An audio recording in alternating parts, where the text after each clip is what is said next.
Children in Ukraine are exposed to the traumatic experience of war with tanks, with guns.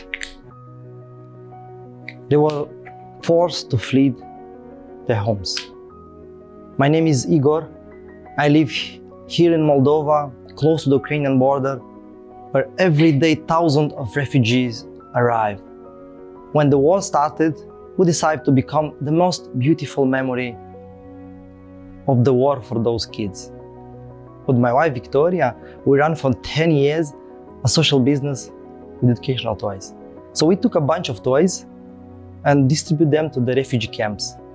The positive response to our toys from the kids motivate us to produce here in the workshop more toys and distribute them for free. We already distribute more than 300 of elastic toys that kids can play, express their emotions, and create some nice stories with these cubes. We also offer more than 200 puzzle maps with regions of Ukraine, so the kids can continue their educational process and create new healthy routine and stay connected to their homeland. Now, a few weeks later, we are running out of money and the raw materials. With our partners and volunteers, we want to produce as much toys as possible to distribute them for free to the kids. We have no profit from the money that we receive. We will spend 100% of the money to the refugee support. Our minimum objective is $50,000.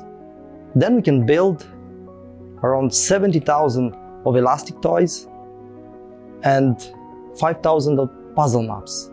With more money, we are able to continue the toy production and distribute them even over the world to the refugee kids.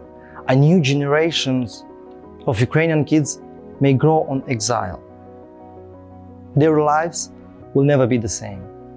They rely on our help and solidarity. Together, we can provide them some learning materials and help them to start a new healthy routine so they can realize that the life is going on. Please support our campaign and donate. Together, we can become the most beautiful memory of Ukrainian children about the war. Social entrepreneurs are with the needs of refugees.